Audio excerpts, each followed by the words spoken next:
યુદ્ધ વિરામની જાહેરાત થઈ છે। વૈશ્વિક બજારો ગઈકાલે આપણને સારી એવી તેજીમાં દેખાયા હતા। આજે હવે સેન્સેક્સની એક્સપાયરી છે। ખાસ કરીને સૌથી પહેલાં તો એક વૈશ્વિક બજારો પરનો વ્યૂ લેવો છે કે ત્યાં હવે તમારો શું મત બનશે, કારણ કે એક બહુ મોટું જીઓપોલિટિકલ ટેન્શન જે હતું એ હવે આપણને અહીંયાથી પૂર્ણ થતું દેખાયું રહ્યું છે। Good morning. તો આપણે વૈશ્વિક બજારોમાં બી અત્યારે તેજીનો રુઝાન બની જશે, કારણ કે એક યુદ્ધ સાથે બધું માર્કેટમાં એક અનસર્ટનિટી હતી। અત્યારે થોડીસી એક રાહત યુદ્ધ સાથે મળે તો ક્રૂડ બી આપણે ડાઉન થઈ ગયો છે। તો ઓવરઓલ બધા માર્કેટમાં થોડી એક પોઝિટિવિટી લાગી રહી છે કે અત્યારે એક પોઝિટિવ બનશે। એટલે જો ક્રૂડનું નીચે આવવું પણ એક થોડુંક મહત્ત્વનો પાર્ટ ભજવશે આની અંદર, અને એક સારી તેજીની અપેક્ષા અત્યારે વૈશ્વિક બજારોની અંદર બની રહી છે, એટલે એના પર તો એક નજર રાખીશું। પરંતુ આજે હવે આપણે FIDIના આંકડા પર તો જુઓ, ગઈકાલે આમ તો FIIની કેશની અંદર 1874 કરોડની આજુબાજુની એક વેચવાલી જોવા મળી હતી, પરંતુ DIIએ ગઈકાલના ફોલની અંદર સારી એવી ખરીદદારી કરી છે અને સારો ટેકો પણ બજારને ગઈકાલે મળ્યો નીચલા સ્તરેથી એક। અને FNOની અંદર પણ વાત કરીએ તો જુઓ, ઇન્ડેક્સ ફ્યુચર્સની અંદર વેચવાલી છે। ગઈકાલે નિફ્ટીની અંદર આપણને નિફ્ટી ફ્યુચર્સ વેચ્યા છે, બેંક નિફ્ટીના ફ્યુચર્સ ગઈકાલે FIIએ વેચ્યા છે। બીજી તરફ ઓપ્શનની અંદર આંકડો આપણને મોટો દેખાઈ રહ્યો છે, પરંતુ એમાં પણ ખાસ કરીને પુટ લોંગ ખાસા એવા બનતા દેખાયા હતા। અને બીજી તરફ સ્ટોક ફ્યુચર્સમાં પણ એક આપણે ગઈકાલે વેચવાલીનો જ આંકડો મોટે ભાગે જોયો છે।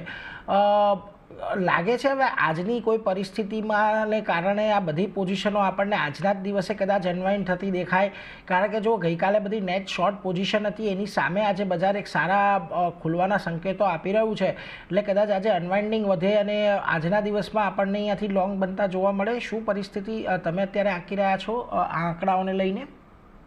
નહીં, ડેફિનેટલી તમારે છોટી મોટી પોઝિશન કવરિંગની એક ગુંજાઈશ બની રહી છે કે FIના જો શોર્ટ્સ છે, છોટા મોટા શોર્ટમાં કટિંગ થવાની ઉમ્મીદ છે, કારણ કે ગ્લોબલ બધું માર્કેટમાં યુદ્ધને લઈને એક અનસર્ટનિટી હતી। અત્યારે સીઝ ફાયરના ટ્રમ્પ એનાઉન્સ કર્યો છે, તો હોપફુલ કે છોટી મોટી એક શોર્ટ કવરિંગ આપણે બધા માર્કેટમાં જોવા મળે છે। ઇન્ડિયન માર્કેટમાં બી એઝ વેલ આપણે જોવા મળી શકે છે।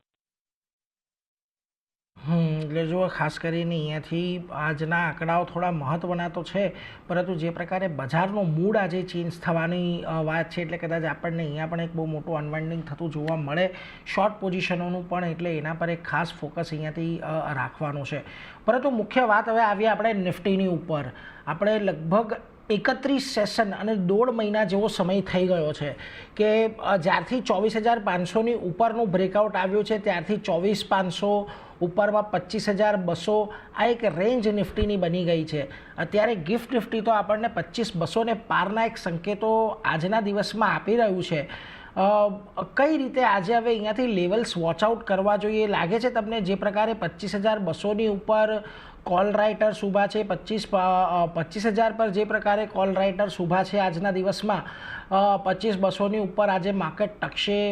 શું મત આપનો બની રહ્યો છે? કયા લેવલ્સને આજે ખાસ વોચઆઉટ કરશો તમે? નહીં, લેવલ સાથે વાત કરીએ તો 25,050 ઉપર કામ કરે તો 25,200 લેવલ ઓપન થઈ જશે। 25,200 ઉપર કામ કરે તો 25,350 તકની એક રેન્જ ઓપન થઈ જશે। એક અપર સાઈડમાં આપણે એક રેસિસ્ટન્સ મળ્યો હતો, કારણ કે જો વારની ન્યૂઝ હતી, ગ્લોબલ જો ન્યૂઝ હતી, તો થોડીસી અનસર્ટનિટી ક્રિએટ કરી રહી હતી। આજે ગ્લોબલ અનસર્ટનિટી થોડીસી ક્લિયર થઈ જાય। ક્રૂડ હાઈ પ્રાઇસ હતો, ક્રૂડમાં 9% ડાઉન સાઇડ છે, તો આ એક પોઝિટિવિટી ઓવરઓલ બની ગઈ છે। તો અત્યારે એક ટ્રેન્ડ જો છે સ્લાઇટલી પોઝિટિવ થઈ રહ્યો છે, તો 25,200 તકની રેન્જ આજે આપણે જોવા મળી શકે છે। અનમિન્યુઅલ 25,200 ઉપર ક્લોઝિંગ આવે તો 25,350 તકની બી રેન્જ જો છે આપણે જોવા મળી શકે છે। મેં આજેના હિસાબે થોડીસી સ્ટેબિલિટી માર્કેટમાં પ્લસ અપસાઇડ જો છે રેન્જમાં આપણે બધા કાઉન્ટરમાં થોડી જોઈ મળી શકે છે।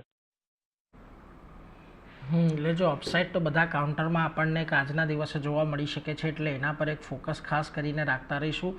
અને 25,050ની ઉપર જો ટકે છે તો પછી 25,200 સુધી અને 25,200ની ઉપર નીકળે છે તો પછી તેજી કદાચ આપણને આગળ વધતી દેખાય. એટલે ખાસ કરીને આજના ઓપનિંગ પર અને બજાર ક્યાં ટકે છે એના પર એક ફોકસ અહીંયાથી રાખવાનું છે.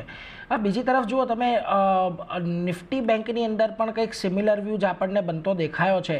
છેલ્લા ઘણા દિવસથી જ્યારથી 57,000ના લેવલનો સ્પર્શ કર્યા બાદ નિફ્ટી બેંક નીચે આવ્યો હતો, ત્યારબાદ 20 દિવસની મૂવિંગ એવરેજની આસપાસ થોડો કન્સોલિડેટ થયો છે અને એમાં પણ તમે જોશો તો નીચેમાં 55,000, ઉપરમાં 56,300 આ એક રેન્જ બનેલી છે.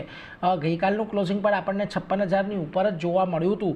અને બીજી તરફ અહીંયા પણ તમે 56,000 પર જોશો તો તમને સૌથી વધારે મેક્સિમમ પેન અહીંયા જ છે, કારણ કે ઓઆઈ બિલ્ટઅપ તમને કોલ સાઇડ હોય, પુટ સાઇડ હોય, 56,000 પર સૌથી વધારે જોવા મળી રહ્યું છે.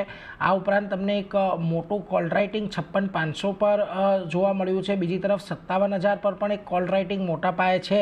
અને આ બાજુ પુટ રાઇટિંગની વાત કરીએ તો જુઓ ત્યાં પણ તમને 55,500 પાસે એક સારું ઓઆઈ જનરેટ થતું જોવા મળ્યું છે. હવે અહીંથી કયા લેવલ્સને ખાસ તમે વોચ આઉટ કરશો ઓવરઓલ એક નિફ્ટી બેંક માટે? આજે અહીંયા કયા લેવલ્સને ધ્યાનમાં રાખીશું? બેંક નિફ્ટી બી સ્ટ્રોંગ ટેરેટરીમાં કામ કરી રહી છે. લોઅર લેવલમાં તમારે સ્ટોપ લોસ સાથે દેખો તો 55,750 ને કરીબ લોઅર લેવલમાં સપોર્ટ બની રહ્યો છે. અપર સાइड में बैंक निफ्टी में जो तो 56,400 56,400 ઉપર કામ કરે તો 56,650 તકની રેન્જ જો છે આજે આપણે ઓવરઓલ જોવા મળી શકે છે. તો બેંક નિફ્ટીના બાયસ પોઝિટિવ છે. લોઅર લેવલમાં 55,700 ને કરીબ લોઅર લેવલમાં એક સપોર્ટ બની રહ્યો છે.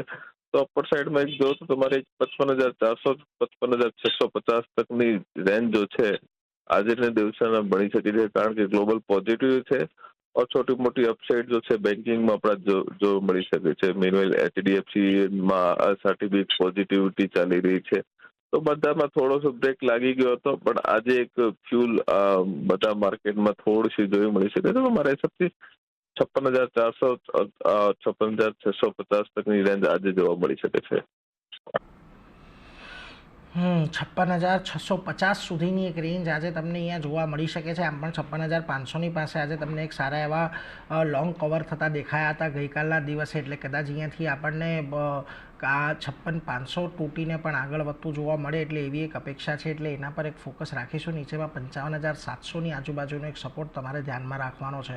મહેશજી, ગઈકાલે આપણે L&Tની ચર્ચા કરી હતી. દિવસ દરમિયાન આપણને એક સારી રિકવરી ત્યાં પણ જોવા મળી હતી.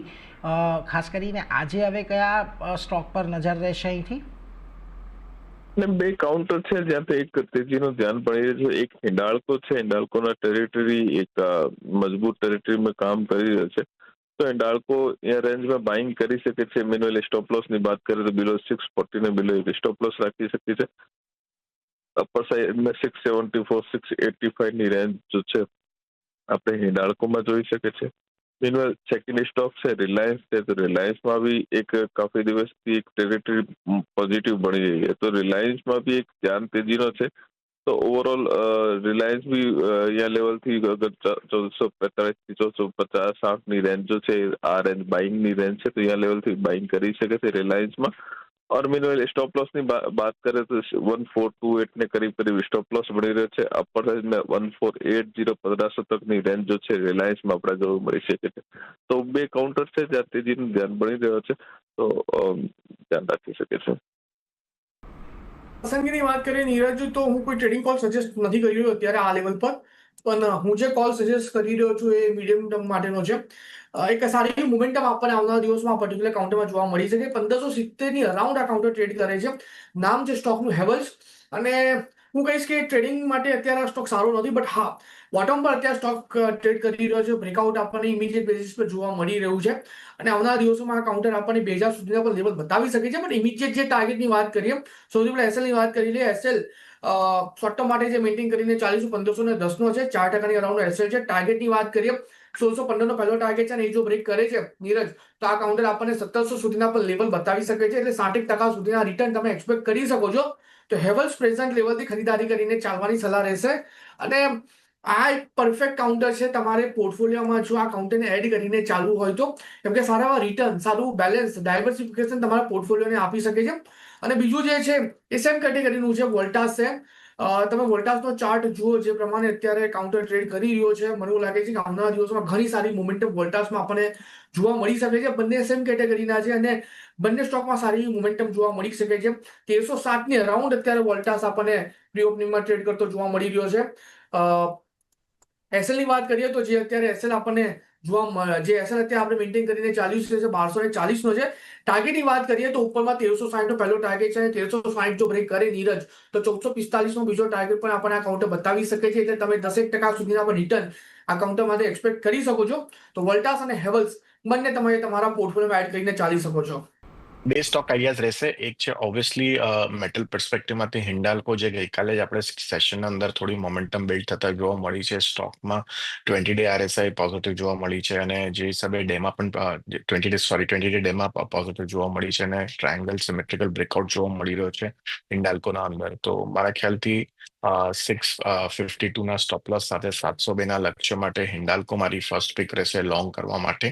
સેકન્ડ છે કે કેપિટલ માર્કેટ થીમ આપણે જોયું છે કન્ટિન્યુઅસલી અપમૂવ તરફ જોવા મળી છે છેલ્લા 3 થી 4 મહિનાના અંદર. તો એમાંથી મારા CDSL સ્ટોક સ્ટ્રક્ચર ઘણો પોઝિટિવ જોવા મળી રહ્યો છે અને જે હિસાબે સેટઅપ જોવા મળી રહ્યું છે મને લાગે છે કે 1685 ઇમિડિયેટ સપોર્ટ છે, તો એ સ્ટોપ લોસ સાથે લોંગ કરી શકાય અને 1800 સુધીના લક્ષ્ય આપણને CDSL માં જોવા મળી શકે એમ છે.